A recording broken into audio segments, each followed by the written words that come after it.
1960s, my generation set out on a journey of change. Coming out of an atmosphere of conformity, a new spirit began to appear. One of the first signs was a demonstration organized by Berkeley students in May of 1960 against the House Un-American Activities Committee. What we are here to do is to gather information, as we are ordered to do by an act of Congress, with respect to the general operation of the communist conspiracy. I'm not in the habit of being intimidated, and I don't expect to start now. Proceed to the next question. Now, what was your question? Please, Mr. Chairman. What was your question? Are you now, this instant, a member of the Communist Party? We came out to protest because we were against HUAC's suppression of political freedom.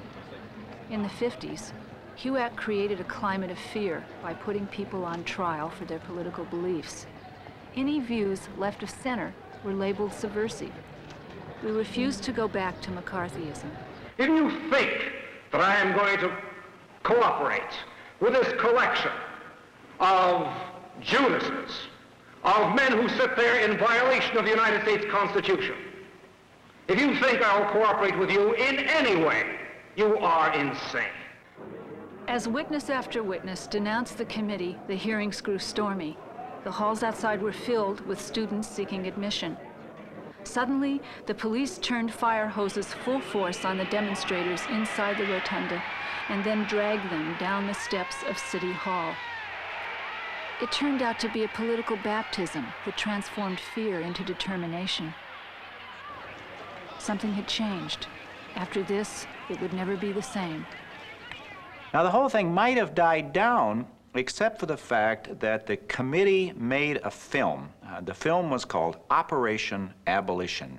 And the film presented all of us, I had been in these demonstrations myself, and it presented all of us as somehow or other engaged in a vast communist plot, not only to try to overthrow the United States government, but even worse, to try to abolish the House Un-American Activities Committee.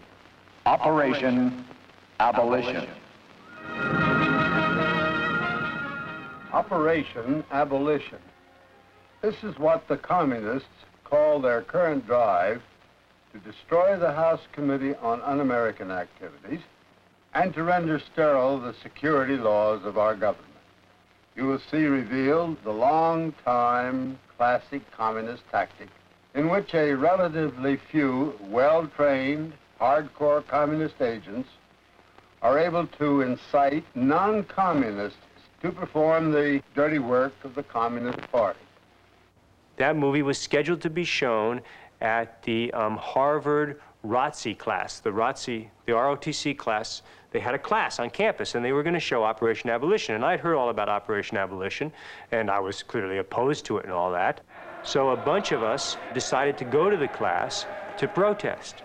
And I remember very, very well that the way we protested, in the film, there's a place where the students stand up singing the Star Spangled Banner to show HUAC that, hey, don't pull "You're more American than us" on us.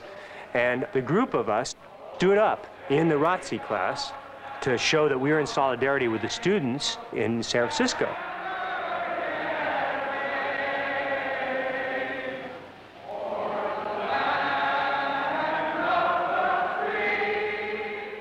But what I really remember clearly is thinking, hey, wait a minute, what am I doing here? Why aren't I there? And I checked this story out with a whole lot of people who were at Berkeley, and they told me the exact same story, that Operation Abolition had recruited them to Berkeley, that they had seen it around the country and gone in to see it as a protest, and they'd thought, wow, let's go there.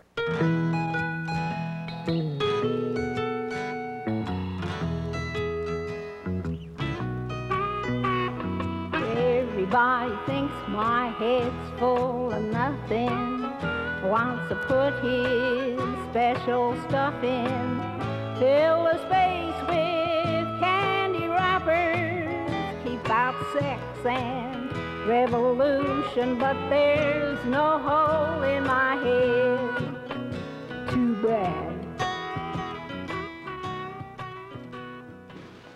The university is being called upon to educate previously unimagined numbers of students to respond to the expanding claims of national service, to merge its activities with industry as never before.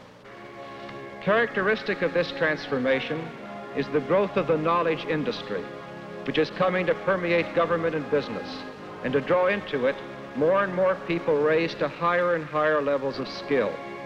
The production, distribution, and consumption of knowledge is said to account for 29% of gross national product, and knowledge production is growing at about twice the rate of the rest of the economy. What the railroads did for the second half of the last century and the automobile for the first half of this century may be done for the second half of this century by the knowledge industry, and that is to serve as the focal point for national growth. When we went to college, President Kerr's vision became our reality. The University of California was a knowledge factory, the biggest public university in America. It did research for major corporations, and it ran the government's nuclear weapons labs. Of the 7 campuses, Berkeley was the jewel in the crown, with the most prestigious faculty. Within the sea of students, there was little evidence of political life, but a few of us who were interested in politics found each other and started an organization called Slate. Some radical students had gotten together and to run a slate of candidates in the student elections. And although Slate was not really solely about student elections, the student elections were used as a kind of platform through which we could educate other students and reach them about the various issues that were alive during that time. Friends wrote me letters of the discussions that were happening in the coffee shops of Berkeley. You know, people were interested in politics there. Something was happening. They had already organized some little dinky, student activist group on campus that was starting to experiment with actually doing things. I grew up in a small ethnic community in Buffalo, New York. I just knew I couldn't live within its limitations. I had a couple years of college there. I quit school. I hitchhiked around. I ended up in San Francisco. I got married. And then I went back to school, and I came to Berkeley really, I was looking for truth. I was looking for meaning in my life. One of the most distressing tasks of a university president is to pretend that the protest and outrage of each new generation of undergraduates is really fresh and meaningful. In fact, it is one of the most predictable controversies that we know.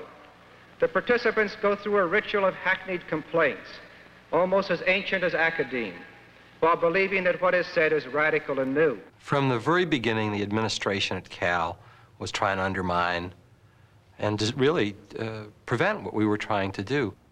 They were very upset about the introduction of what they called off-campus issues. Anything having to do with civil rights or with the testing of nuclear weapons or apartheid in South Africa, these were off-campus issues. Well, this, of course, is what we were attacking. We were opposed to sandbox politics. The administration really started turning the screws. They disenfranchised the graduate students because that was a big block of the Slate vote. And then they actually threw the organization off campus. There was a big outrage at that. We got reinstated. So there was a growing community of people who wanted to make liberal or left or radical, however they thought about it, politics legitimate in the country. When we look at modern man, we have to face the fact that modern man suffers from a kind of poverty of the spirit, which stands in glaring contrast to his scientific and technological abundance. We've learned to fly the air like birds. We've learned to swim the seas like fish. And yet we haven't learned to walk the earth as brothers and sisters. I woke up this morning when the man said on freedom. Oh, and I woke up this morning when the man... More than any other cause, the civil rights movement became the wellspring of student activism and inspired our entire generation. In 1963, Berkeley students began to band together with black activists to protest discriminatory hiring practices of Bay Area businesses. We sat in at restaurants, supermarkets, and automobile showrooms. Our biggest challenge came when we tried to secure jobs for blacks and other minorities in the hotels of San Francisco. A picket line formed around the Sheraton Palace while negotiations with the Hotel Owners Association took place inside. It was getting to the point where we were saying, we are going to create a confrontation. We're going to create a situation that's intolerable, and we're going to force you to respond to it in some way, and we're willing to get arrested in order to do it, and now the ball's in your court.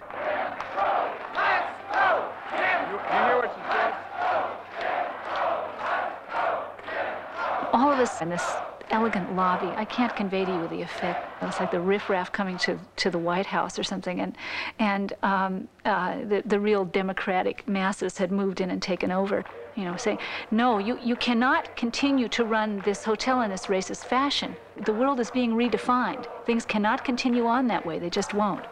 We just entered into discussions with the Sheraton Palace for the last 8 hours, and we were given a 7-page document which was supposed to summarize the agreement, but it seemed that there was only one hitch. The Sheraton Palace wasn't willing to sign.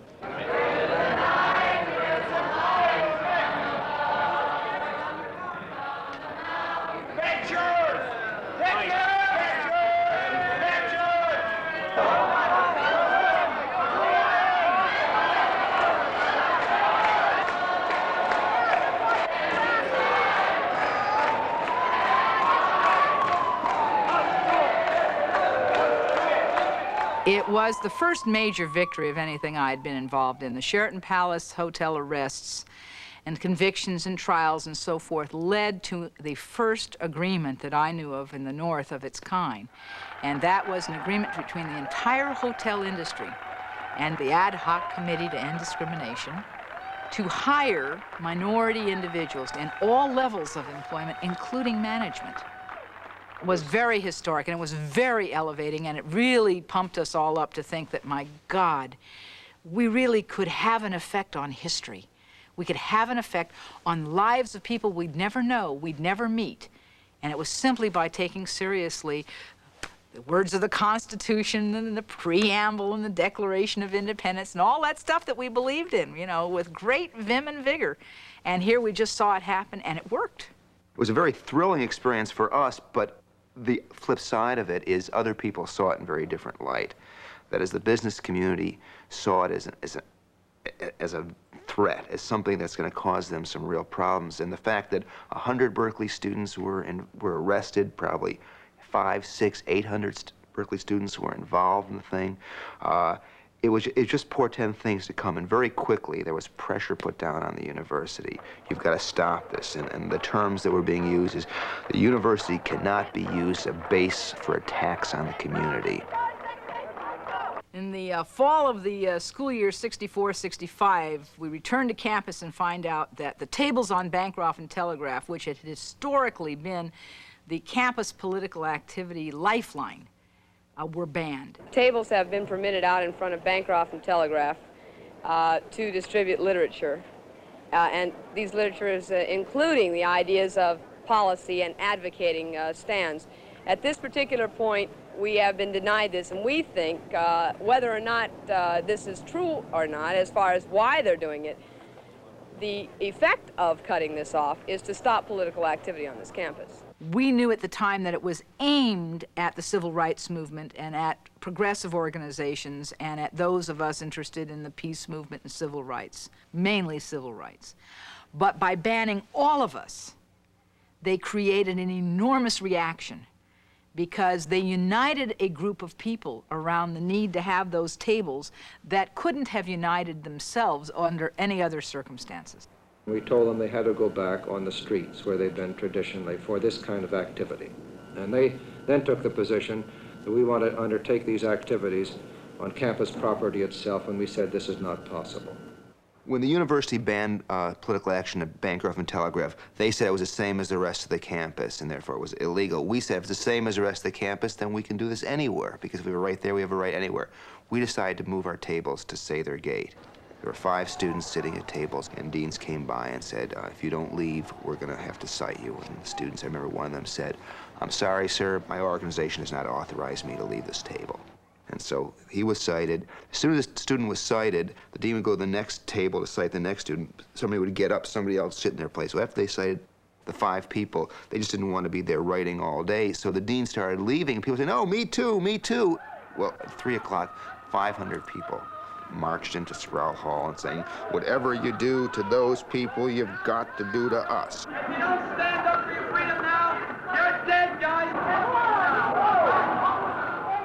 The dean's one of the students who were cited to go into the dean's office. He said, "Well, we all did it. You have to treat us all the same." So we were out in the halls, and nobody would go into the office. And about 8 or 9 o'clock at night, they announced that those 5 people plus 3 of the demonstration leaders were suspended. Well, the next morning, we really knew it was going to happen. We set our tables up right in front of Sproul Hall steps. I guess I was one of the more noisy people, so a dean came up to me and he asked me to identify myself, and I refused to identify myself. And he said if I didn't identify myself, I would be arrested. Well, it wasn't the first time that I had been threatened with arrest. 2 policemen took me under the arms. I went limp. They dragged me into the police car. And before I got into the police car, it was surrounded with people. It was 2 minutes at 12. There's this commotion going on. Some people are joining in. Some people are stopping to watch. This police car is going nowhere. I just did what any of my fellow students, or my fellows in all these organizations, would have done. So I was just singled out. Chance selected me. I'm no martyr. I found I couldn't understand why people were prohibited from speaking in the plaza. And if this demonstration around this police car was some way to indicate it was wrong, well, it seemed like a good idea to me. I didn't like the idea of seizing a police car very much, but it was certainly a peaceful seizing.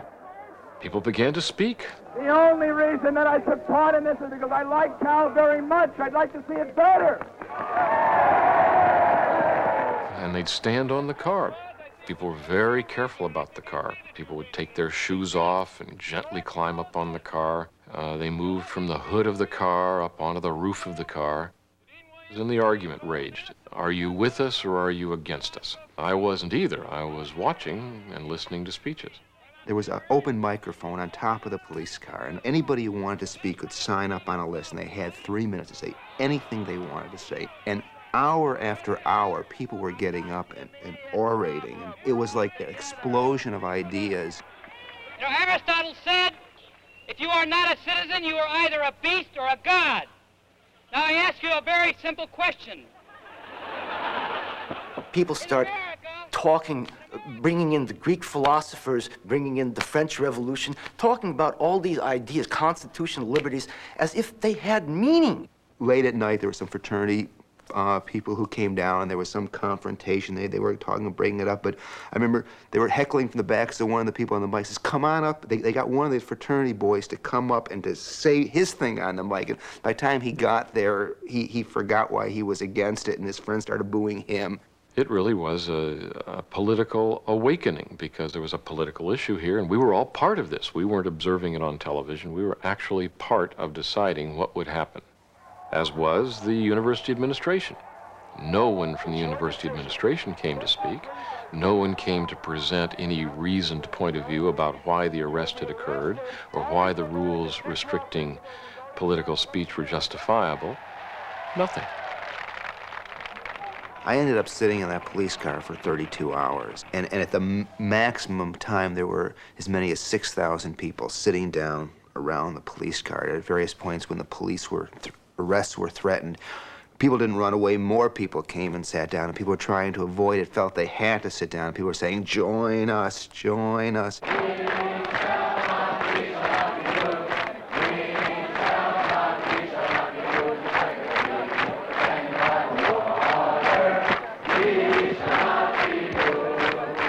Mario and a delegation is off negotiating with the administration, and right at the final minute, they arrive, and a settlement has been reached. May I please have that decision?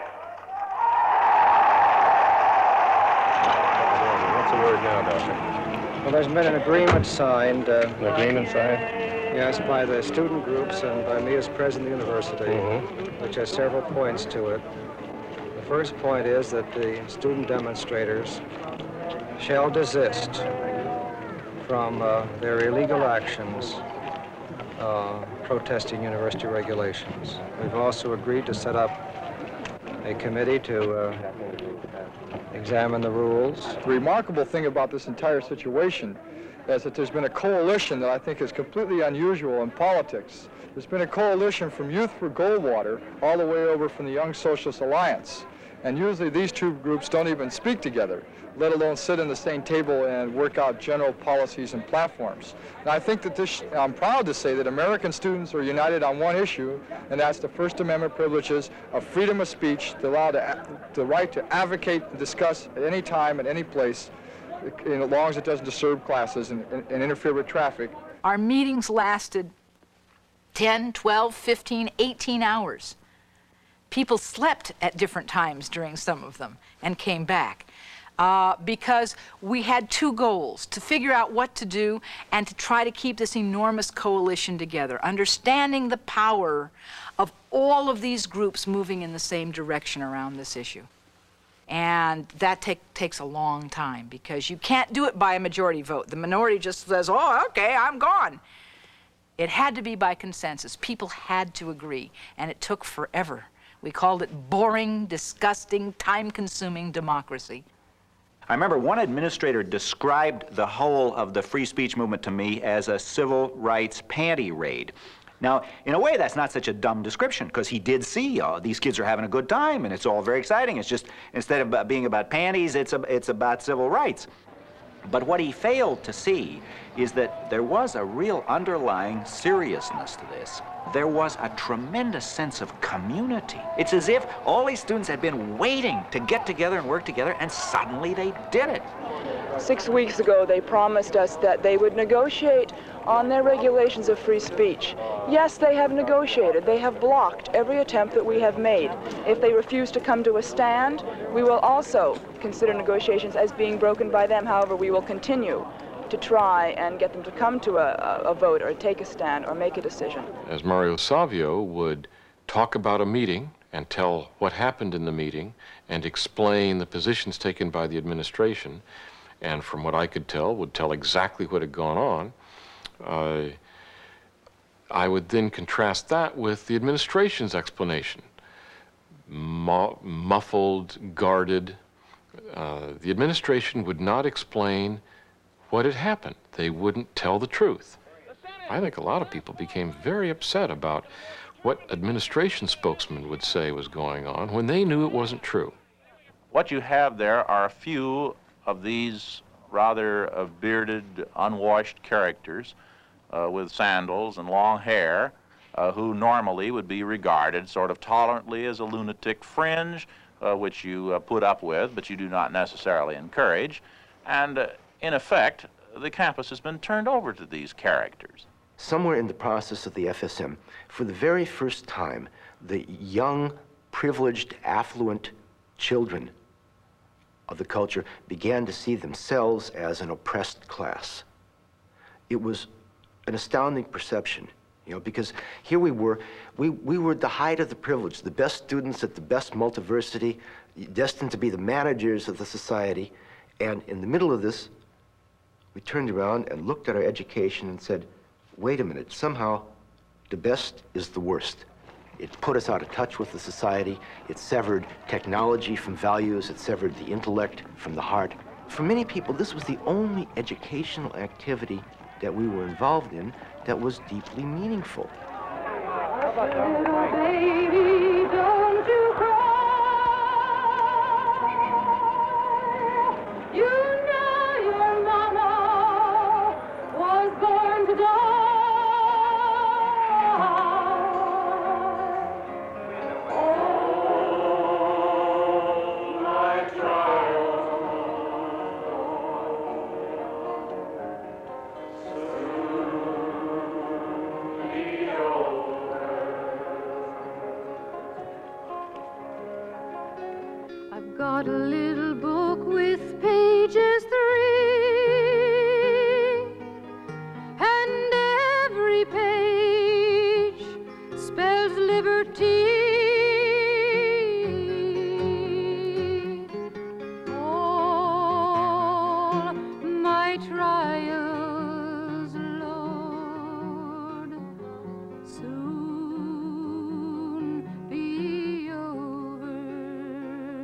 was a point in late November when it became clear that the administration had finally figured out how to break us apart as a coalition.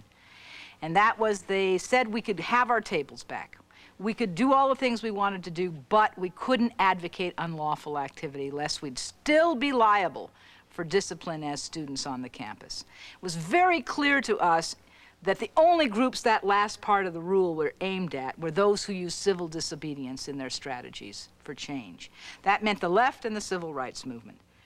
Well, we felt quite defeated. This position on the question of advocacy, which the President has recommended, which the Regents have now approved, is far severer than any which has been recommended by any faculty committee, and of course is totally unacceptable to the students and constitutes, in fact, prior restraint on speech, on political expression on campus. So you've lost a lot of ground. Well, it's very hard to say. Fortunately, the university committed another atrocity. They could not end this whole incident without punishing somebody and teaching a lesson that something like this should never again happen. And so when students got back after Thanksgiving break, they found out that the 8 people who had originally been cited had received letters saying that disciplinary proceedings leading to expulsion had begun against them. So here we are. 4 students are getting the axe, 6 organizations are getting the axe for standing up this semester and for fighting for these things. They're getting the axe not for what they did, but for what we have done. They spoke for us, they were part of us, they have been singled out, and they're going to be chopped off. We were told the following: if President Kerr actually tried to get something more liberal out of the Regents in his telephone conversations, why didn't he make some public statement to that effect? And the answer we received from a well-meaning liberal was the following. He said, would you ever imagine the manager of a firm making a statement publicly in opposition to his board of directors? That's the answer.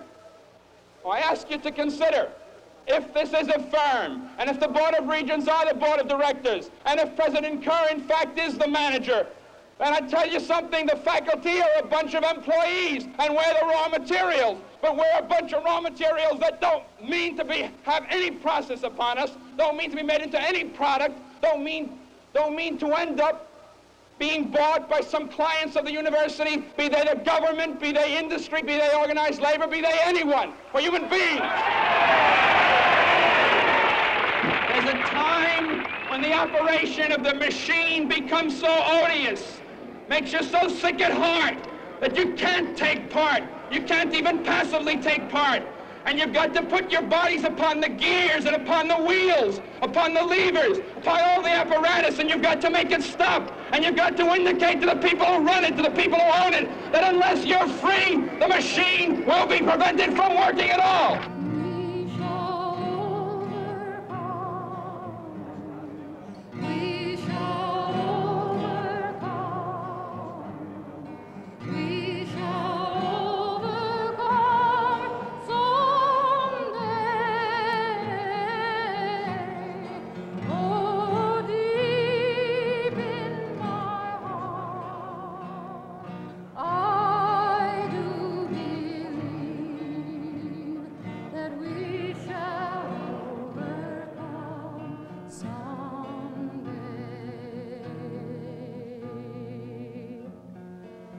How could you not go into Sproul Hall? Everybody was going into Sproul Hall. It was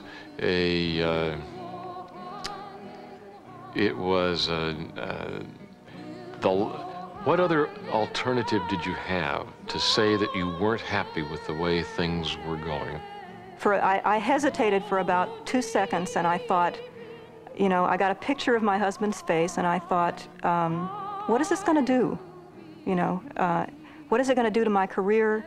What is it? And then I just said, to hell with it. I don't care what it does. This is my chance to do something, and I'm going to do it. The 4th, 3rd, and 2nd floors are filled. Stay downstairs. The Bay Area civil rights movement in the stairwell over there.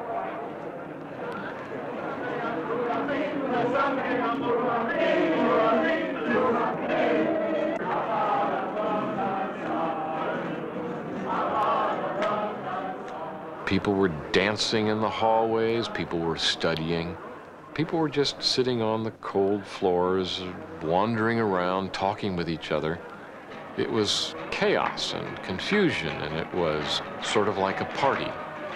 And it went on and on and on. And finally, the police decided that if you wanted to go out, you could go out, but you couldn't get back in.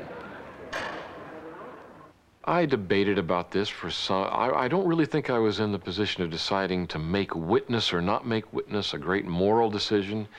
It was getting to be dinner time. It was getting in or not getting in. I had no idea this was going to go on for a long time. When I came back, people were climbing with ropes up the front of Sproul Hall. It was clear that something was happening, but it wasn't really clear what. May I have your attention, please? I am Dr. Edward Strong, Chancellor of the Berkeley campus. I have an announcement. This assemblage has developed to such a point that the purpose and work of the university have been materially impaired.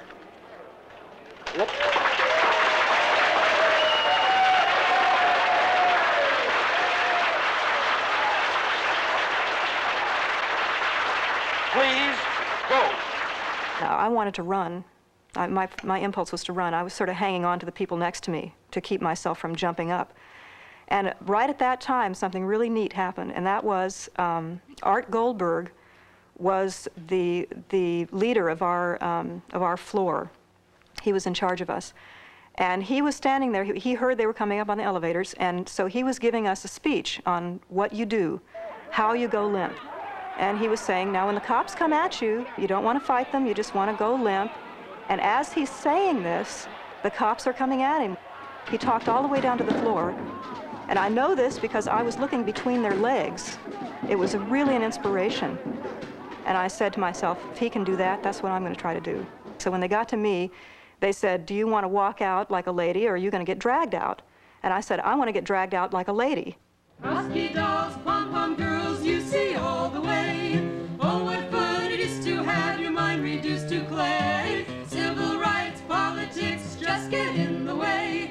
Questioning authority when you should obey. Sleeping on the lawn in a double sleeping bag doesn't get things done. Freedom is a drag. Chuck your principles. Don't stand up and fight. You won't get democracy if you yell all night. With the arrests came a massive collapse of the authority of the campus administration. Now, they made a desperate attempt to regain that authority in a big meeting at the Greek Theater. The departmental chairmen believe that the acts of civil disobedience on December 2nd and 3rd were unwarranted and that they obstruct rational and fair consideration of the grievances brought forward by the students. There are a small number of individuals, I regret to say, who are interested in fomenting a crisis merely for the sake of crisis. They hope that continuing chaos will bring about a total revolution and their own particular concept of utopia.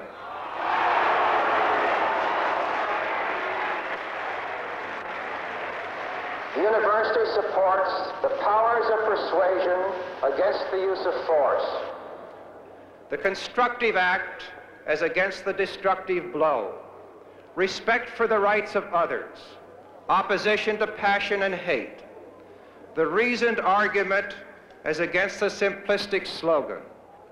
The academic world and the people of this state expect of us conduct commensurate with our past achievements and our high capacities. We should expect no less of ourselves. Thank you.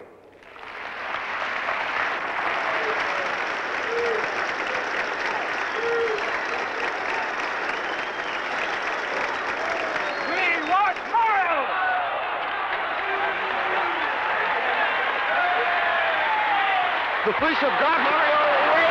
They have pulled him away from the police have pulled Mario away from the speaker stand. They're all back.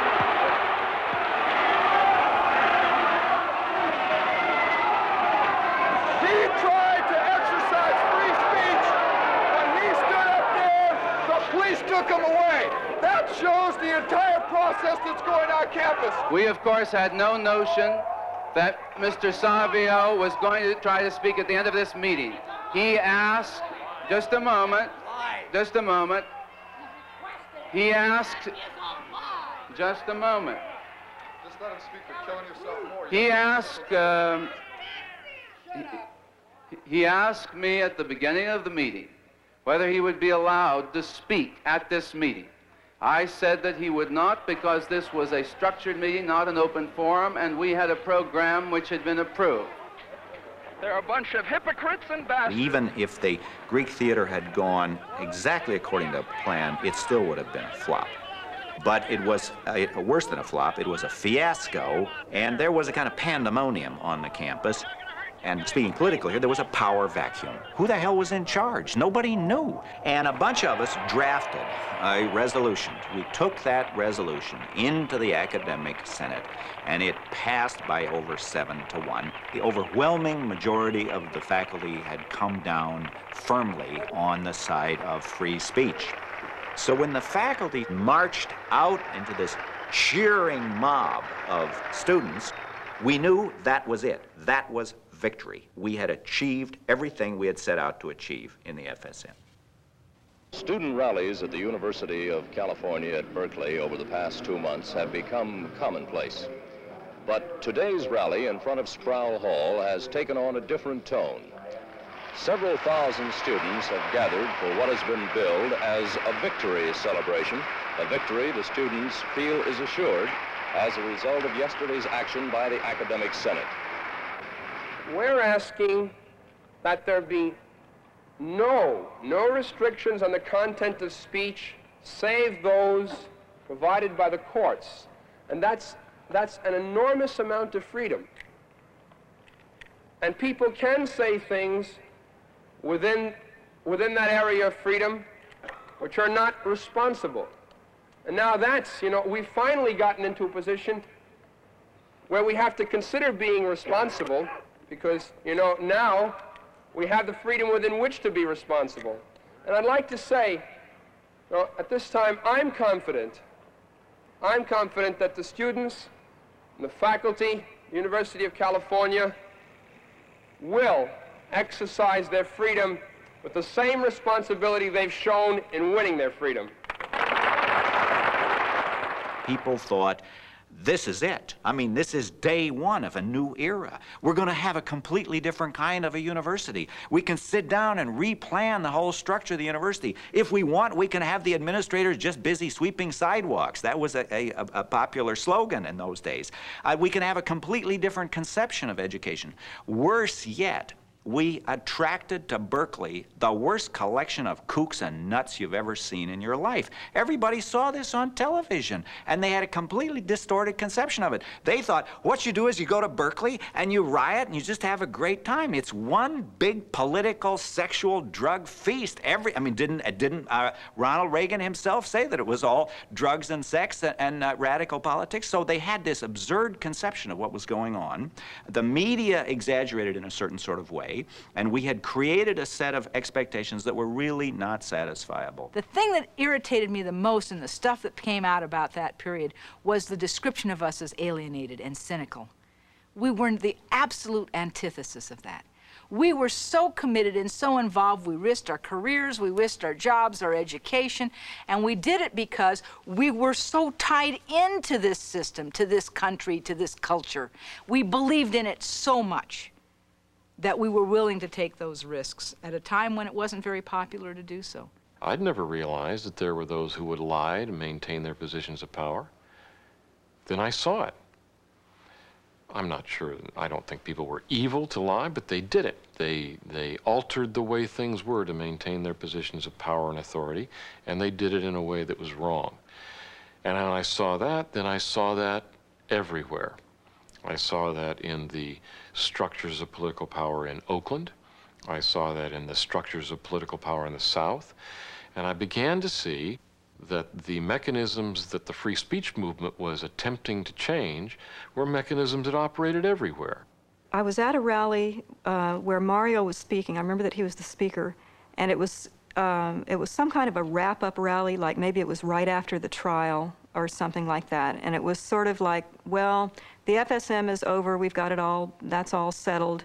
And my feeling was, okay, that's settled, now I can go on with my life. And I was even walking away from the rally before Mario was quite finished.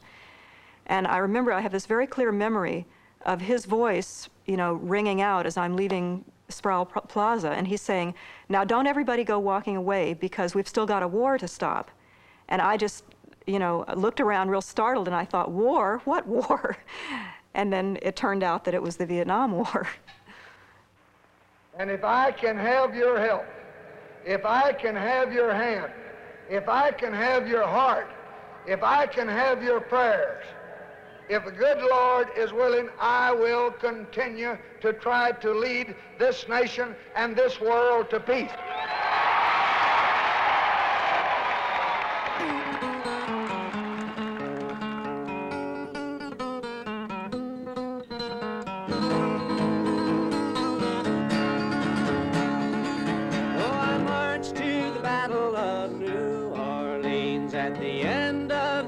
British War. The young land started growing, the young blood started flowing, but I ain't marching anymore.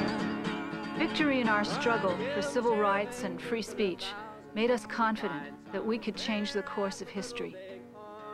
Then we learned about Vietnam, and stopping the war became our consuming cause. The first really large activity in opposition to the Vietnam War was Vietnam Day in May 1965. There was a parade of speakers that one after another started telling us something that we didn't really know, which was what our country was doing in Vietnam.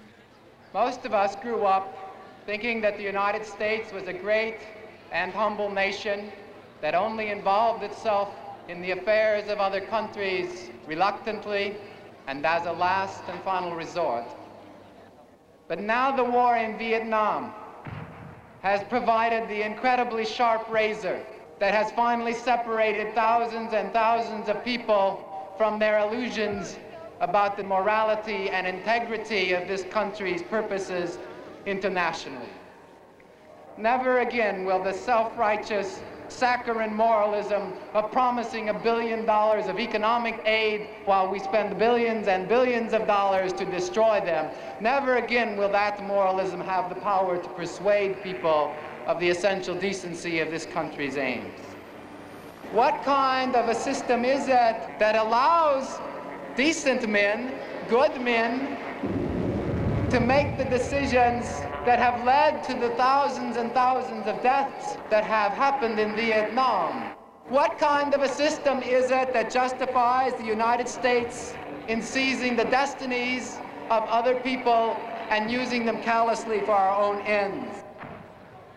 We must name that system, and we must change it and control it, else it will destroy us.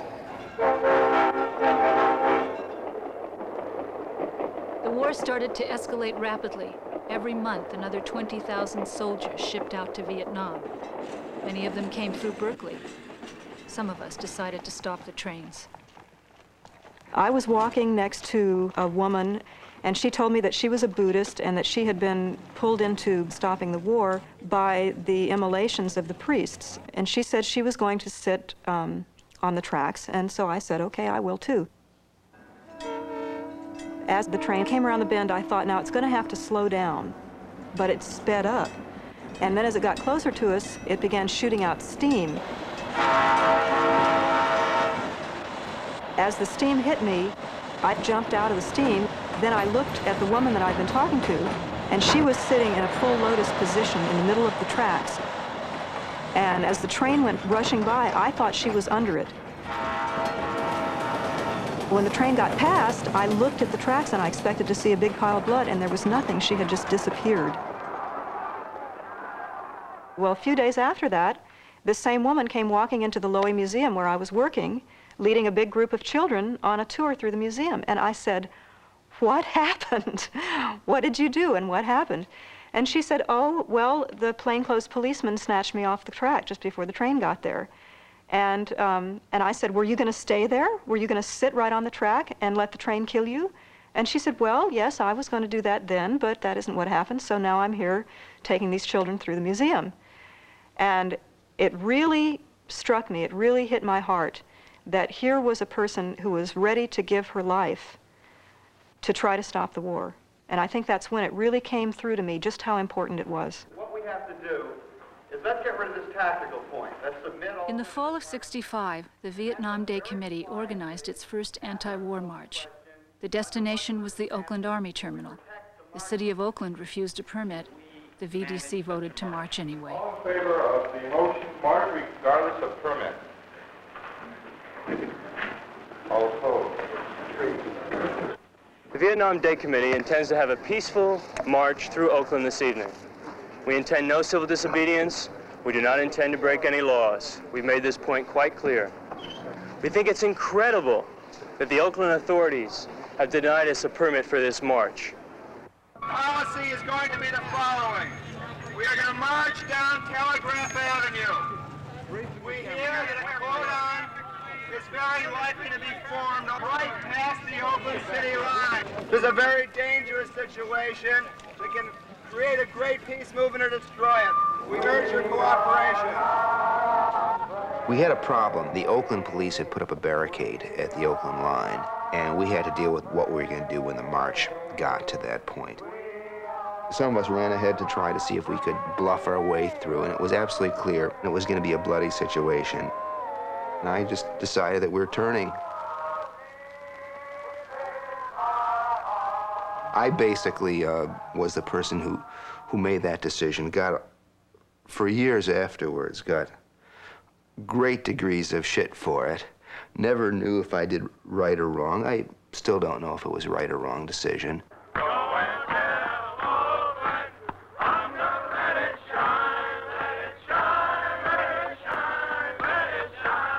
The next day, an even larger march made a second attempt to cross into Oakland. Once again, a police cordon was waiting. And this time the marchers faced another obstacle, Hell's Angels. Why don't you people go home? Get out of here, all you bastards! Just throw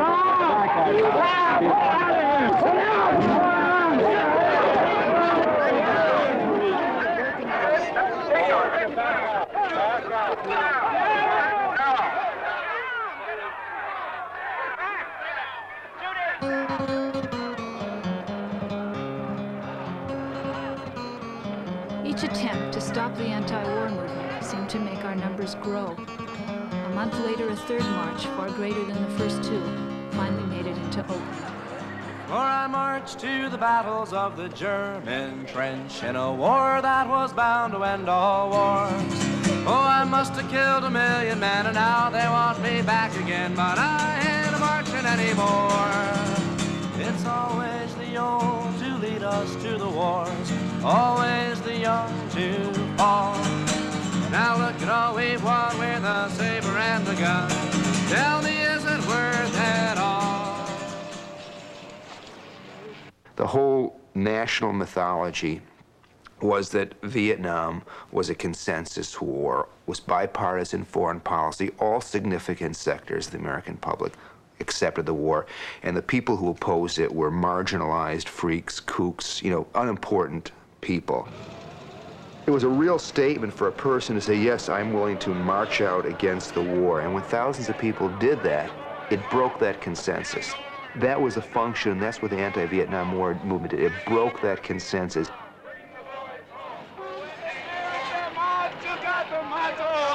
You got to march when the spirits say march.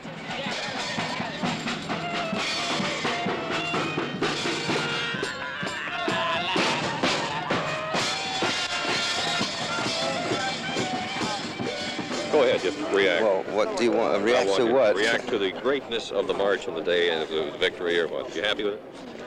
Hari Om Namo Shiva. Hari Om Namo Shiva. Hari Om Namo Shiva. Hari Om Namo Shiva.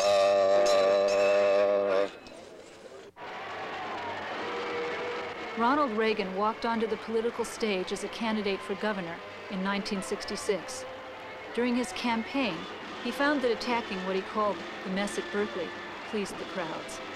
It began a year ago when the so-called free speech advocates, who in truth have no appreciation for freedom,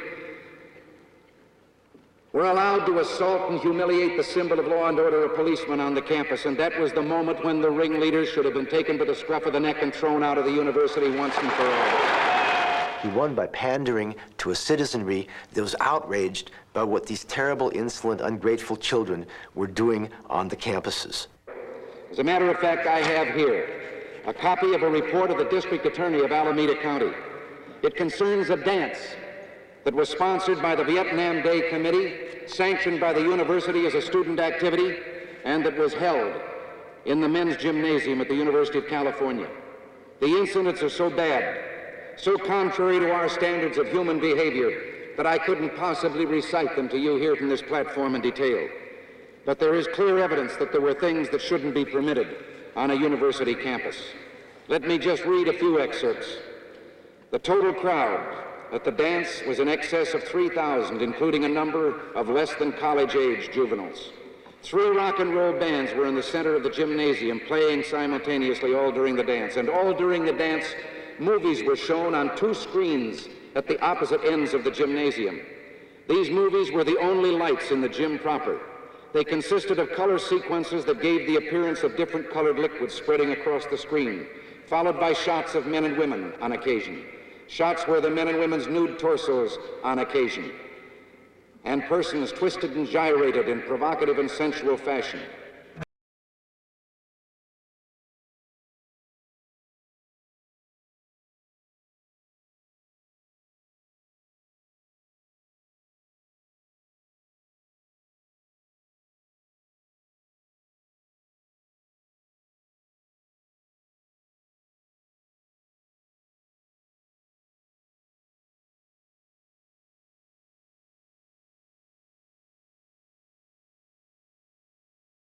In the city, it's the first and only foreign tour within the continental limits and fountainhead of the hippie subculture. The hippies is often a strange world in which they live in. They take many trips, and the trip of the hippies is generally an unusual one. Across the bay from Berkeley, a counterculture emerged on the streets of San Francisco. Descended from the hipsters of the beatnik era, hippies further exposed the chasm between our parents' generation and our own. By 1966, more and more of us were turning on, tuning in, and dropping out. Our alienation ran much deeper than political protest. We were all beginning to see that it was much, much bigger than the war. It was much, much bigger than the civil rights movement. There were major things wrong. And I think the people who got involved in the counterculture on some level perceived that they did not want to be a part of what was wrong with a culture that was destroying the world. Now I can see that much better in retrospect than I could right then, but the point is that it was the culture that was sick. It was the whole American way of looking at things that was sick. And so I think we came to a realization that one way to change that is to just live it differently. Instead of trying to change the structure in a direct confrontational way, you just drop out and live it the way you think it ought to be. You play anything besides the sweet potato? Yes, the drums, conga drums, and trumpet. Yeah, and I go up in the mountains and yell now and then. You do what? Go up in the mountains and yell. Way up in the high in the mountains and yell as hard as I can. What's the purpose of that? Well, to greet the dawn, and to greet the noonday sun, and to greet the sunset. You mean you stay up there all day, yelling at morning, noon, and night? Right. And standing on my head and making gardens and painting pictures. You mean you not only play the sweet potato, you also grow them? Right. Why do you indulge in smoking these narcotic cigarettes? Why do people drink alcohol? It's the same reason. It's just a big ping pong table, you know? I mean, you say, why do we do this? And we say, why do you do this? You know, we don't agree. Well, you're the mass, you know, and we're trying to change it. Why? There's only what one. are you trying to change it to, though? What are your principles, or do you have any? We're not trying to change anything. We're just trying to be ourselves, man, to be what we want to be and do what we think is right. Why don't you go out in the desert somewhere where it's clean and healthy instead of dirty up a community? We're not dirtying up any community. Anything. My parents sent away to the Bay Area a serious young folk singer. I came back with long hair down to there. I was wearing an enormous amount of beads around my neck. They figured I had abandoned everything I was taught. And I realized, you know, we had big arguments about this stuff, and I tried to convince them to sell all their furniture and go to India. And they weren't going for it. And I realized that no matter how far out their political views were, because they were mighty unpopular. My parents were pretty left-wing. That really, they were materialists. They were concerned about how the wealth was divided up. And I was at that point in my consciousness where I didn't care about wealth. We were actually living communally rather than talking about communism. Sell the radio, get rid of the subscription, tune in to those other bands that do not broadcast in words, that broadcast in joy. The form of God is the joy of his discovery. Up, up, up. Everybody goes up, you see. The counterculture burst onto the Berkeley campus during a strike in the fall of '66. At the close of a meeting, students started to sing Solidarity Forever, then suddenly switched to Yellow Submarine. They're singing about we all live in the Yellow Submarine. What's this mean? Again, it's difficult to explain. And I think we take this music seriously. And there's a meaning which everyone can interpret it differently about the Yellow Submarine. It's an understanding that we're banding together in a yellow submarine, and that it represents a new way of looking at life.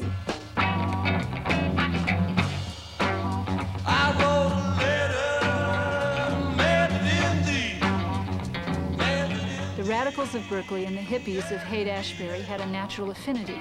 We were visionaries, critical of conventional society, but we disagreed about how to change the world. This running argument came to a head over the war in Vietnam.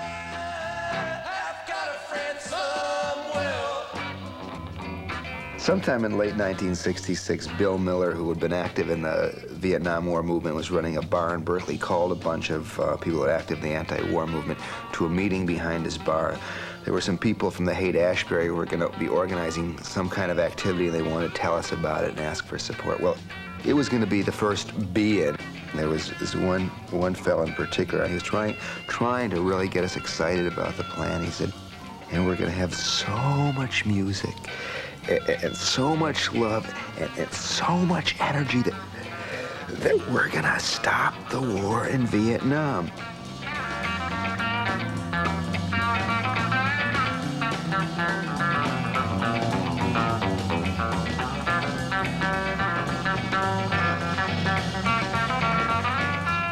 The politics of hip is that we were setting up a new world, as it were, that was going to run parallel to the old world, but have as little to do with it as possible.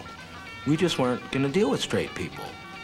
And to us, the politicos, a lot of the leaders of the anti-war movement, were straight people because they were still concerned with the government. They were going to go march on Washington. We didn't even want to know that Washington was there. I mean, we thought that eventually the whole world was just going to stop all this nonsense and start loving each other as soon as they all got turned on. It's amazing that these movements coexisted at the same time.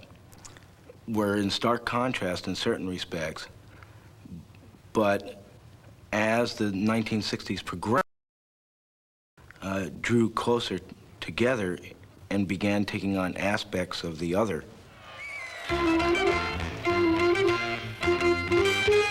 Yeah, come on, all you big strong men. Uncle Sam needs your help again. He's got himself in a terrible jam. pick up a gun. We're gonna have a whole lot of fun. And it's 1, 2, 3. What are we fighting for? Don't ask me, I don't give a damn. Next stop is Vietnam. And it's 5, 6, 7. Open up the pearly gates. Ain't no time to wonder why we're all gonna die. As Burns stumbled out of that bunker dazed, with blood on him, parts of his friends on him, he collapsed into the arms of Larry Craig. And he mumbled to Larry Craig, he didn't mumble those bastard Viet Cong. He didn't mumble those bastard communists. He didn't mumble those slope-eyed bastards. He mumbled only one thing over and over, that bastard Johnson. That bastard Johnson. The aim is to build a powerful peace bloc that can really have influence in the 1968 elections. And we must make it clear that we aren't going to let our political forces and the politicians ignore Vietnam in 1968. This must be an issue if that tragic war is still going on. And so as the war hawks escalate the war in Vietnam, we must escalate our protest against the war. We're in front of the Oakland Induction Center today because this place is going to be closed down October 16th to 21st. We are declaring a draft holiday for that period, and we're going to close this building down. The movement from protest to resistance, which was the official slogan of the Stop the Draft Week and became a major slogan within the anti-war movement, had something to do with the logic of the anti-war movement itself. There have been 6, 7, 8 years of educating people about the war and of sort of protesting it. And meanwhile, the war was being escalated all the time, getting worse and worse and worse. And there was a feeling of impotence in the face of the further escalation of the war. We were becoming much more alienated from American society and much more willing to be disruptive of that society. And basically, we began moving toward the view that we wanted to make, to make the cost of pursuing the war abroad the ungovernability of the society at home. I've been very influenced by Martin Luther King and Gandhi. I believed very deeply in nonviolent civil disobedience. And here were these leaders on campus. Now I was a graduate student, and they were saying, we have to raise the stakes. We have to stop the war in a much more militant way. And I found their rhetoric seductive. I think we were pretty convinced that we were going to shut down the induction center when we went down there. We felt strong. There were a lot of us. We felt well organized. We had a lot of planning meetings. We didn't want to say, we don't cooperate with the war. We wanted to say, we aren't going to allow you to wage the war. We're going to fight you. Tuesday morning, the police came in wielding their clubs, and they took us seriously, you know. We said we were going to fight them, so they fought us, and it was a disaster. We just melted. They wiped us out.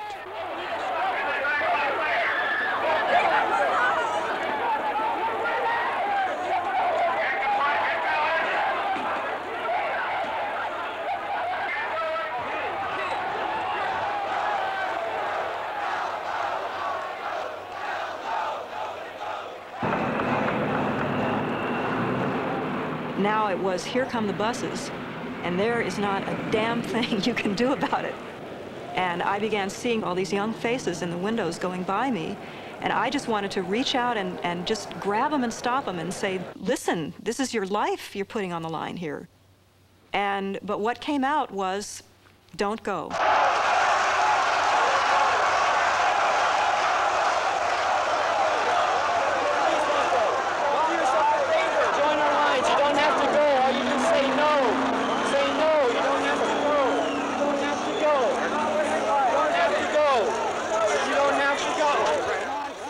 There were busload after busload after busload of young men that day, and they were going off to die.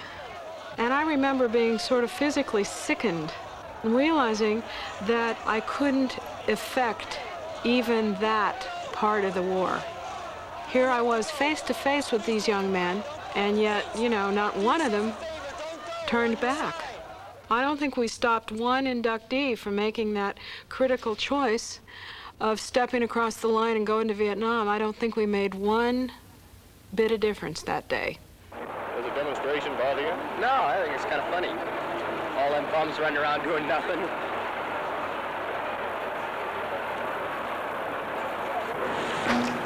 Tomorrow, we go down there twice as strong as we did today. We go down there with twice as many shields as we did today. And we go down there with everybody wearing one of these. If you can see the dents in there, I don't know whether you can see it from here, but that's what stands between me and a cracked skull from the Highway Patrol of the state of California. Where do you get the hats? Army and Navy surplus. We didn't give up. We didn't say, uh-oh, it didn't work. We were able to build for another demonstration on Friday. And on Friday, we in fact had our riot, the riot that we had planned.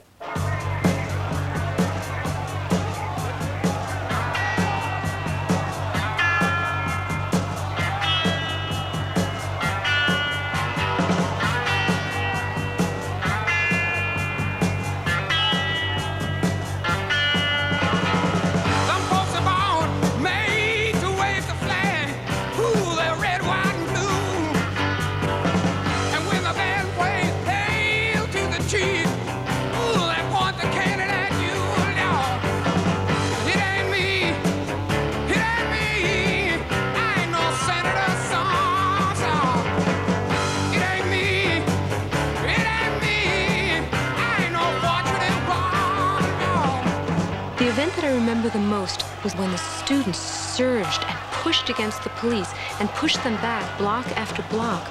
And I remember thinking, this is like a metaphor. If enough Americans believed the war were wrong, we could end it.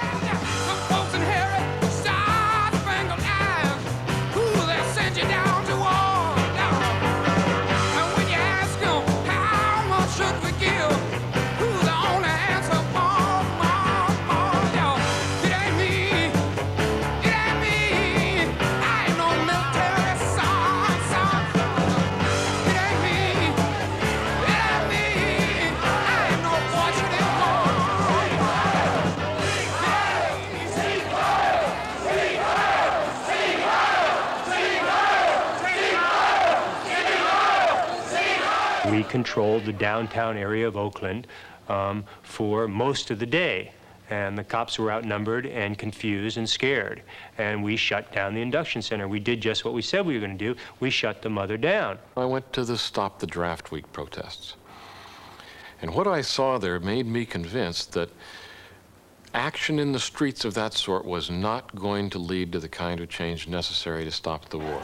I saw a lot of people from Berkeley tear people's fences down, fences that belonged to people that probably made $5,000 a year, were ripped out to block people's cars. Bobby Avakian, son of a judge, a well-known young would-be radical, let the air out of the tires of the federal district attorney. This was going to stop the war. I just thought this was a burlesque of opposition to the war. It's come to this. There's nothing else to do. The picketing and all of that wasn't working. It's time for confrontation. We did stumble upon a strategy where we said, hey, look it, if you continue that war in Vietnam, there's going to be chaos here in the streets of the United States. We could say, hey, every place you try to do anything that happens to do with the war, there's going to be thousands and thousands of young people rioting, trying to stop you from doing it. While it was a great success and a turning point, it was also the first clear demonstration that the radical part of the anti-Vietnam War movement was coming up against its own limitations. It didn't really have the weight in society to stop the war. And I think that it was after that that the Berkeley radical scene became more and more cut off from reality. And the question of moving American society, changing people, really was getting lost.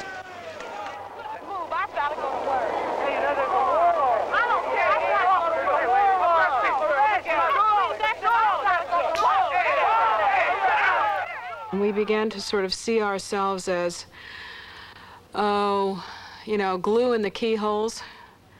We began to see ourselves as obstacles in the way of the system fulfilling its potential for, wrecking destruction all over the world. I think we began to see ourselves as, being as big a pain in the butt as we could. And I think we sort of lost the idea that we could be victorious. As confrontation and sit-in and street demonstrations escalated, the rest of the United States political community was left behind. I was interested in the rest of the United States, in the Newport Beach. Those people I'd failed with in Thanksgiving vacation free speech movement were the people that you had to reach if you were going to stop the war. And the way to do that was not to go down and sit in the streets in front of the Oakland Draft Induction Center and tear up fences and block the streets. The way to do that was to be active electorally. After the Tet Offensive, when Westmoreland came to Johnson and said, in order to continue the land war in Vietnam, we're going to need 1 million men. Johnson was told by J. Edgar Hoover that if we tried to get 1 million men out of this country, he could not ensure the domestic security of this country. And that was one of the questions, one of the considerations that he made when he decided to end the land war, to begin to pull back from the land war, when he decided to end the land war and to resign as an expression of the failure of his policy to win the war in Vietnam. And Hoover saying that he couldn't protect, he couldn't ensure domestic security was a truthful statement about the power of the anti-war movement at that time. We did put limits on America's ability to wage the war in Vietnam. I shall not seek, and I will not accept the nomination of my party for another term as your president. We want to talk about this thing called violence that everybody is so afraid about. Here you are talking about you afraid of violence, and the honky drafting you out of school to go fight in Vietnam. You're going to sit in front of your television set and listen to LBJ tell you that violence never accomplishes anything, my fellow Americans. You ought to tell them, Claire, if you don't want any trouble, keep your filthy white hands off our beautiful black The revolution has come. Off the pig. Time to pick up the gun. Off the pig. Revolution has come. Off the pig. Time to pick up the gun. Off the pig. The revolution has come. In the streets of Oakland, a few miles from the Berkeley campus, the Black Panthers came forward as the cutting edge of black power. Their militancy had a magnetic effect on the student movement. We want the Panthers to be our friends. We want to follow their lead in some fashion that's confusing, that's mysterious, all we are aware of. We want to go black and white together into some positive future against the oppressor who is feeling ever more oppressive. Bobby Seale and Huey Newton formed the Black Panther Party in the fall of '66. They drew up a 10-point platform addressing community needs from education to housing.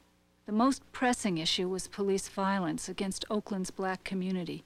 The Panthers decided to arm themselves and patrol the police. When we patrol the police, people might imagine we were right behind a police car. No, we might be 4 or 5 blocks away. We just drive through the community, and if we see the police arresting somebody, we were going to get out of the car with our shotguns, tape recorders, law books. By this time, we got about 6 or 7 members doing this. All of us got guns. How we got our guns was fantastic, though, too, the first guns. The little red book, Chairman Mao Zedong, the thoughts of Chairman Mao Zedong. Huey calls me up one day, he says, Bobby, I know how we can raise some money to get some more shotguns. I says, how, man?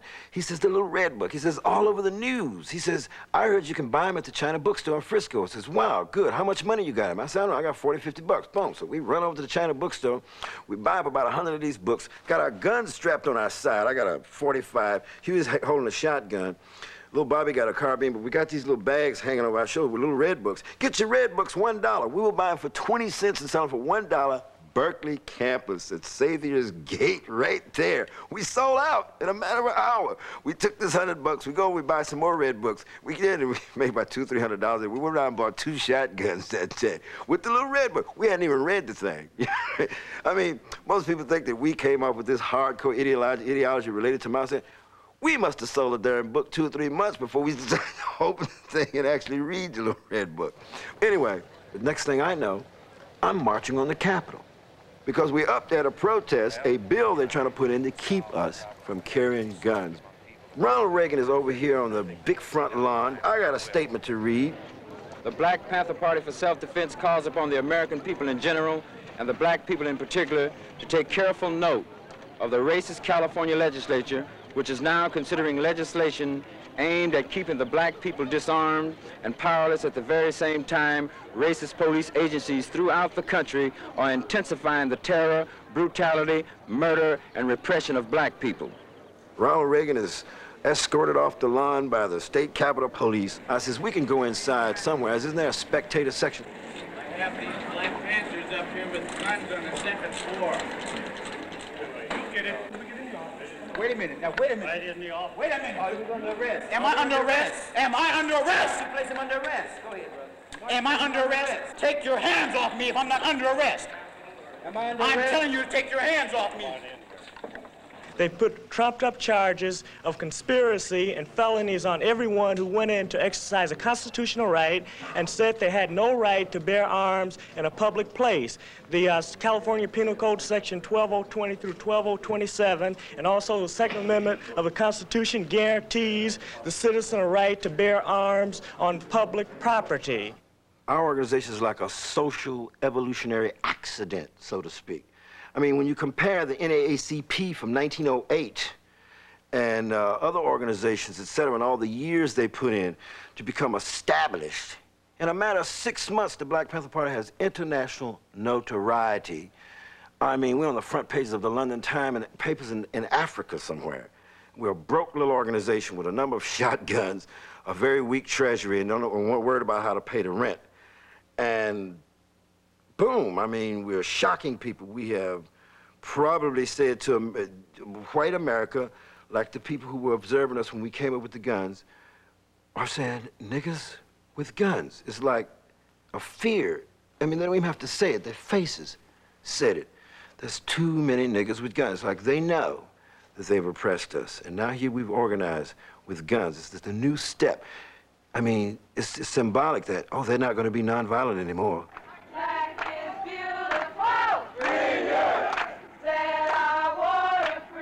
On the night of October 28, 1967, Huey Newton was stopped by police. There was gunfire. Officer Fry was killed, and Huey Newton was arrested for murder. His trial drew the student movement into an alliance with the Black Panthers. Free Huey became our rallying cry. The organization just propelled it. It took off like a prairie fire. It spread it everywhere, certainly beyond my imagination. I mean, after Huey's arrest, that's when things really started rolling.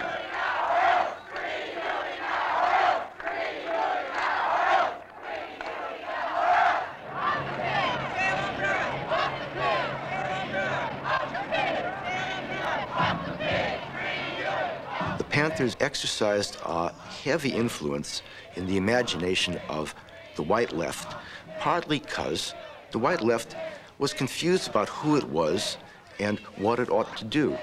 They were fascinated by this tough macho image, and they followed it, not so much willfully, but involuntarily, because it was the projection out there of the thing in their own actions that thrilled them most. We had captured the imagination of the white radical left in this country to a point that its whole identification became connected with what the Black Panther Party was doing, how it was personifying things. And it was like we influenced them in whatever direction we thought that they should go. I don't like the word suck up, but I would say they were awed by the Panthers. There was something, the Panthers were somehow confronting the white power structure the way they would have liked to have done some of those. Now, not all. Many of the whites who led to Stop the Draft Week that I had been involved with Many of those people who had been in some parts of early SDS was as skeptical as I was. But no one would, of course, say any of these remarks publicly. I mean, you didn't need that hassle. So what a lot of us did, I think to the detriment of the black movement, perhaps, and to the left movement in general, was that a lot of us with many years of political experience and political organizational skills dropped out. If not dropped out, stepped to the side during this period. Huey P. Newton is the only leader that black people should recognize. A man who is willing to stand up and face that pig on his own terms, gun for gun if necessary. This must be done. You cannot sit there and allow that man to be railroaded anymore. You must free our leader. He must be freed, and he will be freed. 2 days after the assassination of Martin Luther King, the war of nerves between the Black Panthers and the Oakland police came to a climax. On April 6, 1968, a shootout erupted in which Eldridge Cleaver was wounded and Bobby Hutton was killed. Bobby Hutton was instructed by the cops to run from here to the police car or the area where it was, and was literally shot down. He was shot over 10 times. He had 5 pistol bullets in his head. A clear-cut case of murder. As Brother Huey P. Newton says, the racist pig cops must stop their wanton murder and brutality or suffer the wrath of the armed black people in their black communities defending themselves.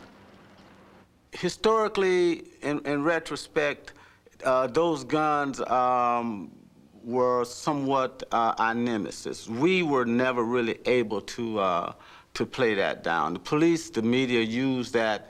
We got hung up into a confrontational thing with the police over those guns that we were never really able to live down. We say, bring it on. If you want war, let there be war. This is what we're saying. Is that clear? In other words, if he is convicted and sentenced to death, Oakland will erupt.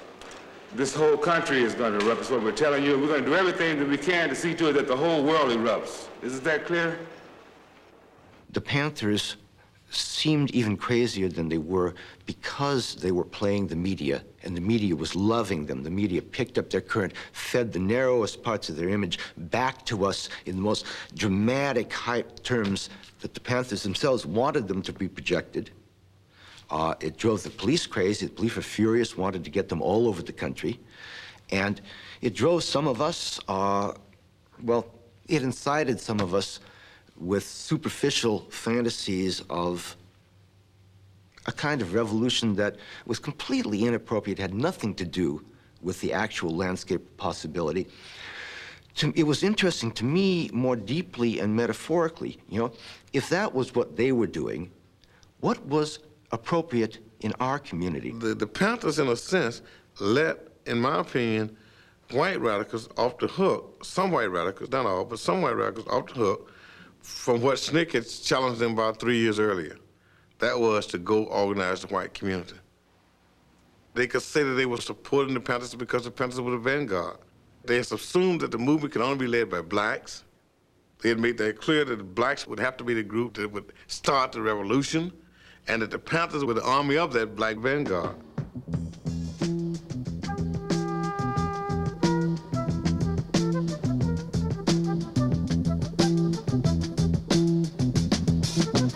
You will not be able to stay home, brother. You will not be able to plug in, turn on, and cop out. You will not be able to lose yourself on Skag and skip out for beer during commercials because the revolution will not be televised. The revolution will not be televised. The revolution will not be right back after a message about a white tornado, white lightning, or white people. You will not have to worry about a dove in your bedroom, the tiger in your tank, or the giant in your toilet bowl. The revolution will not go better with Coke. The revolution will not fight germs that may cause bad breath. The revolution will put you in the driver's seat. The revolution will not be televised, will not be televised, will not be televised, will not be televised. The revolution will be no rerun, brothers. The revolution will be live. I was taken up with now we're not only a protest movement, we're not only a movement to end the war in Vietnam, but we are a revolutionary movement. we were wrong. It wasn't a revolutionary situation, but, you know, it was a mistake. Everybody can make a few mistakes. At the time, it had a lot of the aspects to us of a revolutionary situation. 1968 was a real high time. You know, what we were doing, you know, we identify with the student movement and the large protest movement in Paris. There was the Prague Spring and the feeling that revolution was in the air, east and west, capitalists and communists. It was all coming apart, and a new spirit, a new wave of liberation was in the air. I felt that the world was unraveling, that history had speeded up. That the world was swirling around me. The movement had expanded. The anti-war movement was immense. The women's liberation movement had begun. The world simply was undergoing change at a rate that I could hardly comprehend. And yet I was in it, and I was part of it, and I was changing it.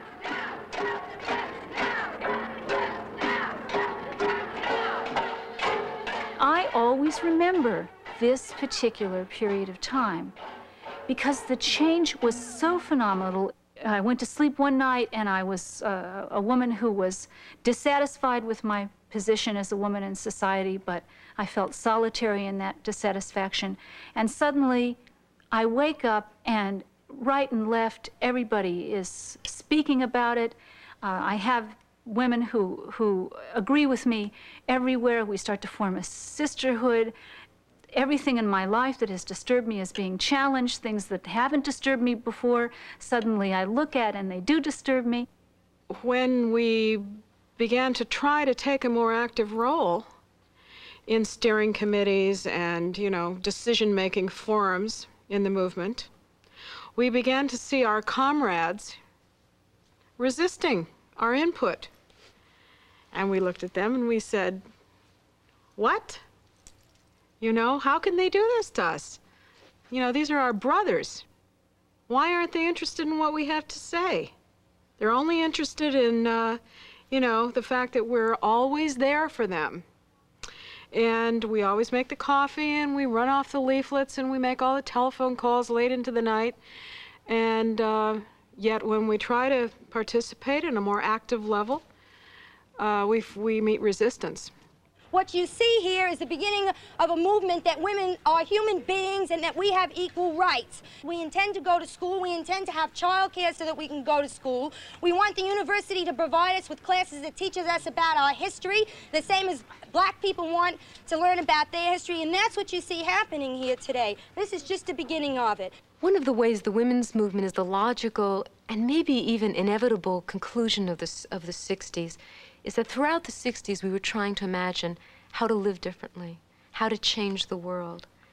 And the women's movement took much from the civil rights movement, from the New Left, from the anti-war movement, but we brought it home. We brought it into the kitchen, we brought it into the bedroom, we brought it into the most personal and intimate aspects of people's lives. It was hard to deny there.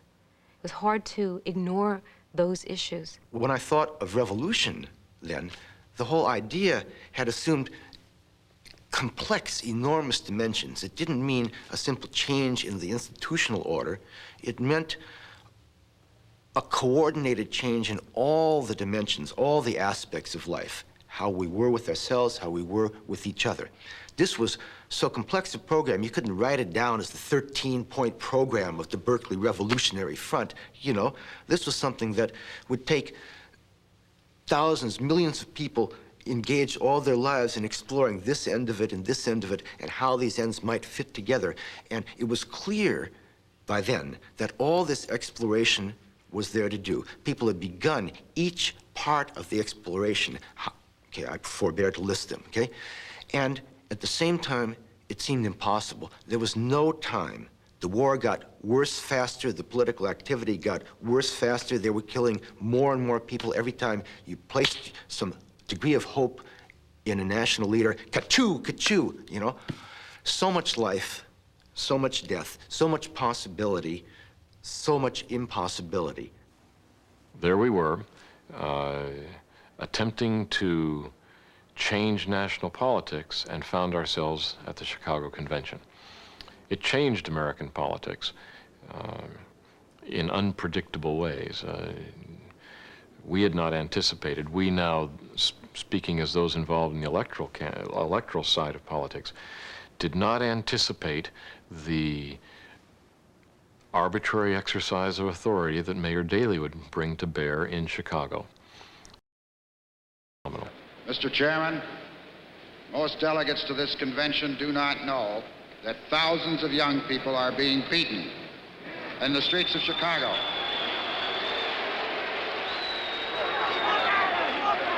And for that reason, and that reason alone, I request the suspension of the rules for the purpose of adjournment for 2 weeks to relocate the convention in another city of the choosing of the Democratic National Committee and the presidential candidates. Wisconsin is not recognized for that purpose. There was a side of American politics that was vicious and violent, and that's what we saw in Chicago. Daley rolled over the anti-war forces, and it was a destruction of the Democratic Party. It seemed impossible that there could be any significant electoral path toward ending the war following the convention. It seemed that what had happened in the parks of Chicago made the anti-war movement destined for direct action for quite a period of time. The violence in Chicago triggered confrontations on campuses across the country. Berkeley students calling for a third world college initiated a strike which provoked daily battles between police and protesters. After 8 weeks, Governor Reagan sent in the National Guard and the strike died down. Eventually, an ethnic studies program was established, but in the wake of the strike, an atmosphere of tension remained. A month later, student and community activists came together to create People's Park.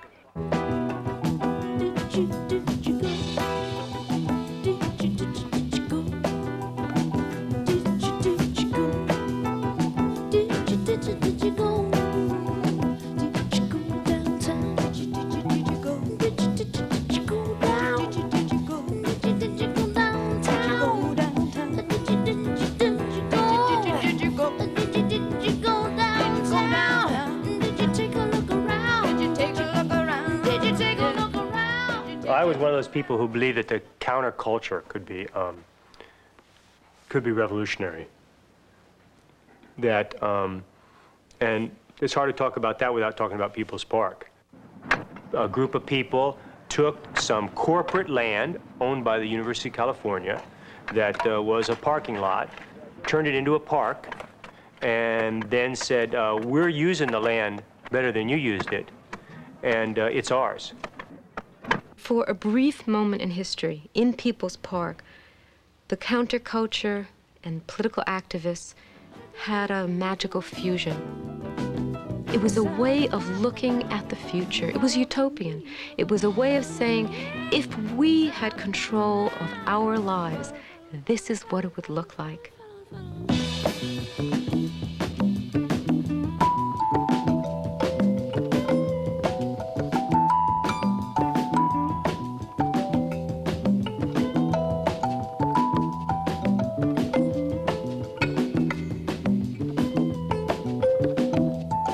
Down-to-earth way, we were showing in our very activity the image of a new society. Our job is to form a counterculture, a more rural culture, a more decentralized culture, to develop counter values of cooperation, of production for use rather than production for profit. Develop that culture in hope that that culture would be in revolutionary contradiction to bourgeois culture, and that we should view ourselves as revolutionaries, but really as founding mothers and fathers of this counterculture. I can almost convince myself of it now. As I see it, the great hope implicit in the People's Park is that in our leisure time, so to speak, we will make the social revolution. Property is not a thing to keep men apart and at war, but rather a medium by which men can come together to play a People's Park. People's Park managed to focus all of the frustrations as well as some of the ideals of the 60s.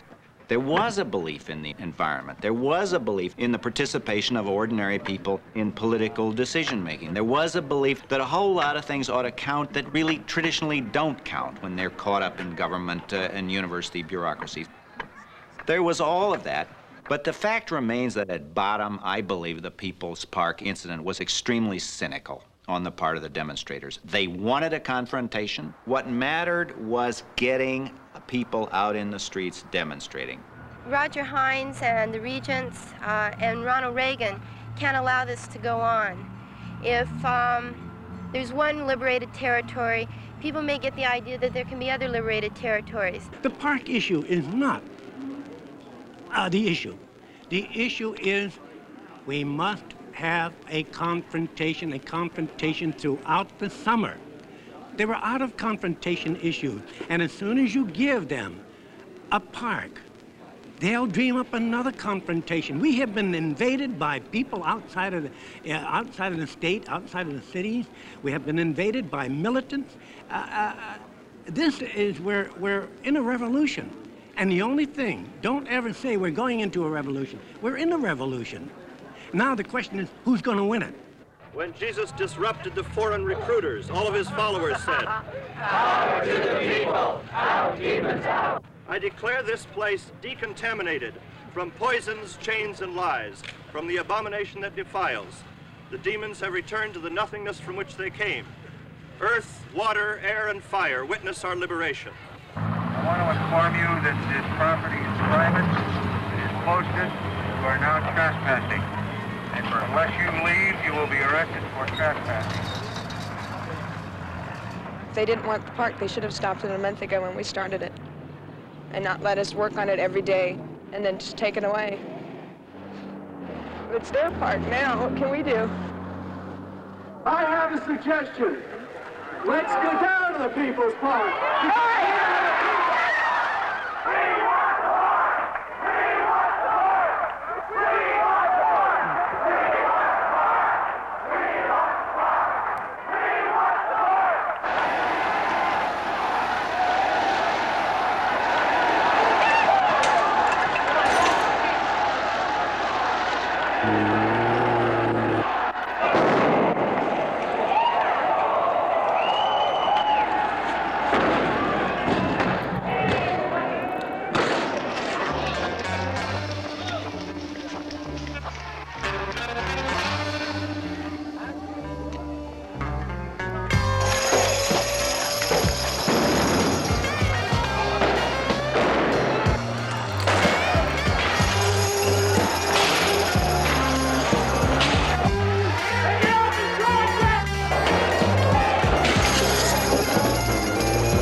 hear that death sound, baby.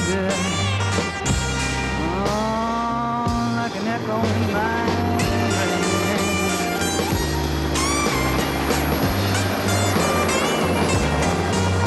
Hear that death sound, baby. Oh, like an echo in my brain.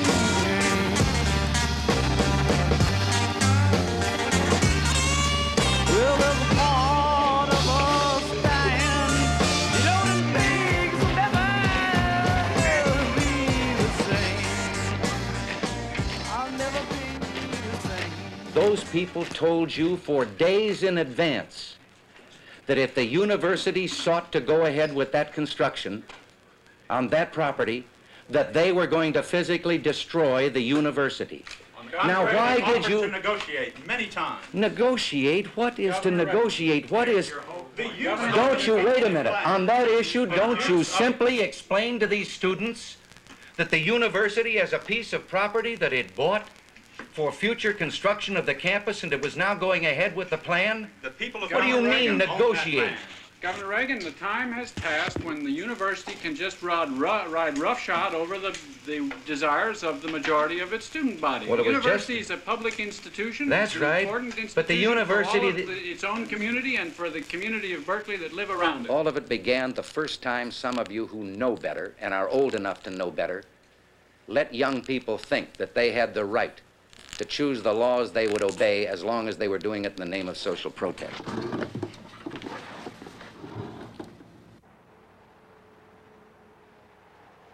When the fence went up, the whole experience of People's Park changed. Governor Reagan brought in the National Guard. The city was occupied for a month. And what happened is the worst aspects of the movement emerged. People did things that were totally counterproductive. They tried to provoke the National Guard into fixing their bayonets. They tried to cause skirmishes on the campus. I found it possible to resist the feeling, the collective hallucination, that we were involved in a revolutionary struggle.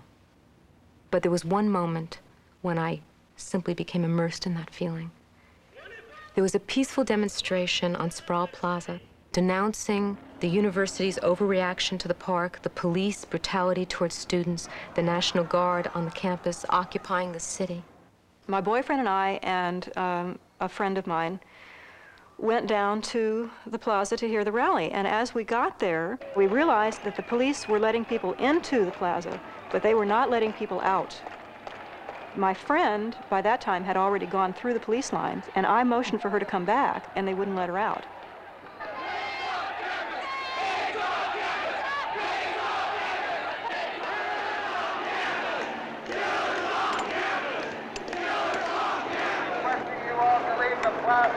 Chemical reagents are going to be dropped in the next 5 minutes.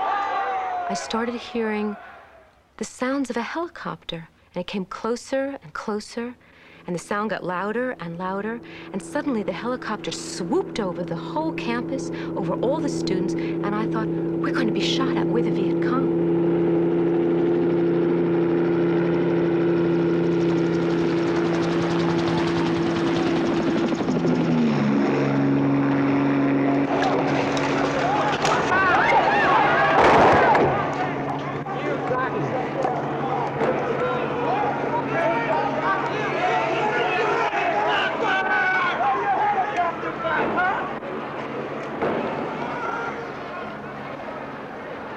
Everybody on the outside of the police line was running to try to get away from the gas. Everybody on the inside of the police line was trying to get out.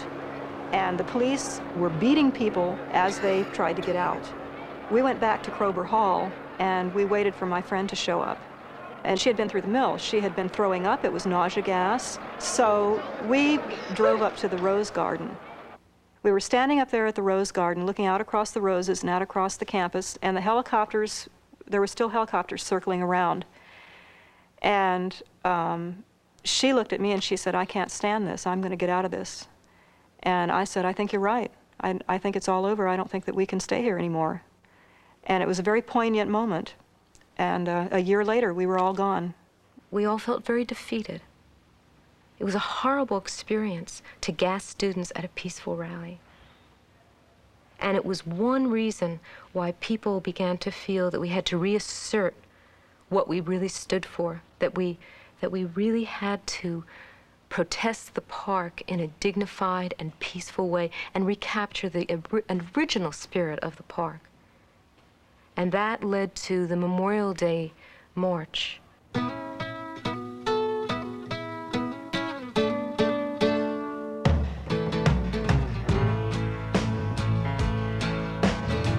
I pulled into Nazareth, was feeling about half-past dead.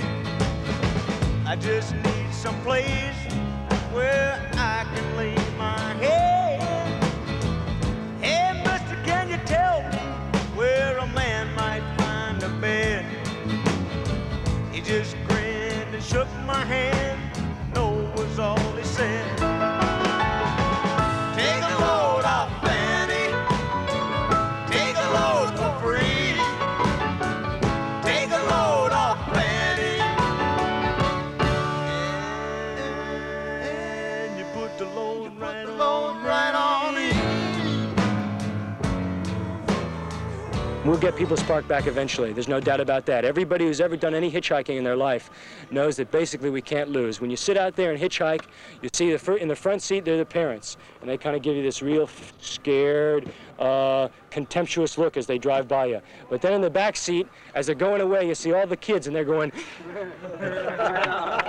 and we got the kids on our side and we can't lose. We just can't lose. When you're in a mass movement to change society, when you're in this experience of sort of this democracy breaking out, you don't want it to end. You want the storm to continue. You want to keep that sense of change and overwhelming power that one gets from the ocean. And you might not be able to keep the rowboat straight or up, but you don't want the storm to die.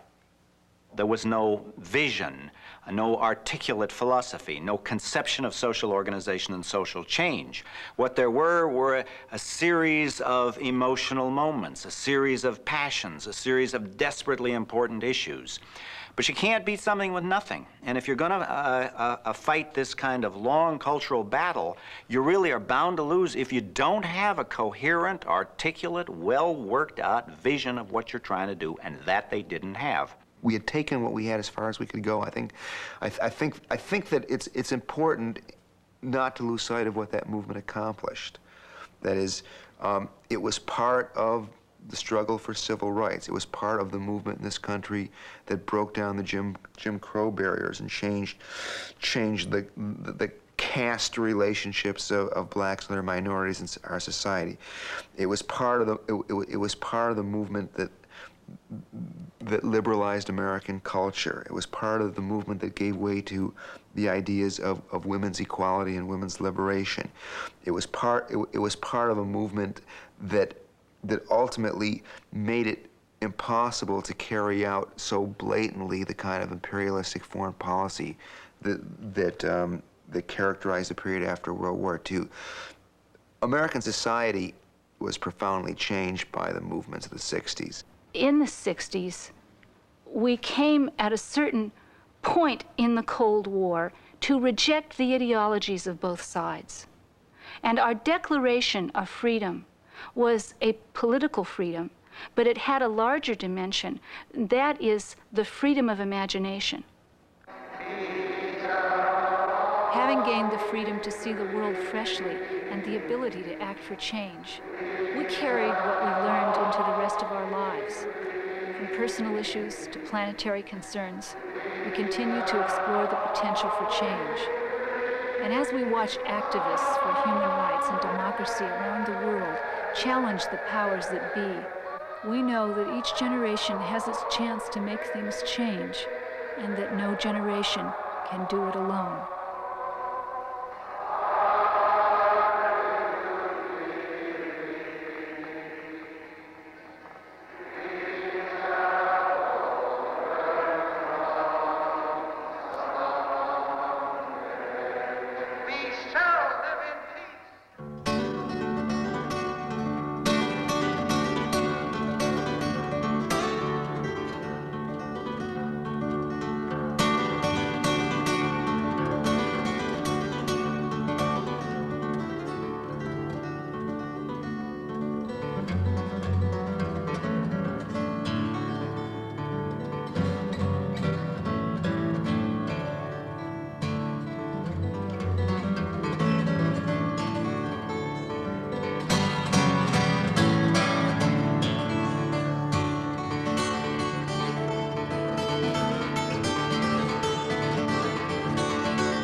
Oh, don't you think it's crazy, this old world and its ways? Whoever thought the 60s would be called the good old days? But like the weavers sang to you, wasn't that a time when you raised your hands and voices on the line? And we all sang Bread and Roses, Joe Hill and Union Maid. We linked our arms and told each other we are not afraid. Solidarity forever would go rolling through the hall. We shall overcome together, one and all. The more I study history, the more I seem to find that in every generation there were times just like that time when folks like you and me who thought that we were all alone within that honored movement found a home. And they all sang Bread and Roses, Joe Hill and Union Maid. They linked their arms and told each other we are not afraid. Solidarity forever would go rolling through the hall. We shall overcome together, one and all. And though each generation fears that it may be the last, our presence here is witness to the power of the past. And just as we have drawn our strength from those who now are gone, younger hands will take our work and carry on. And they'll all sing Bread and Roses, Joe Hill and Union Maid. They'll link their arms and tell each other we are not afraid. Solidarity forever will go rolling through the hall. We shall overcome together, one and all. We shall overcome together, one and all.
and tell each other we are not afraid.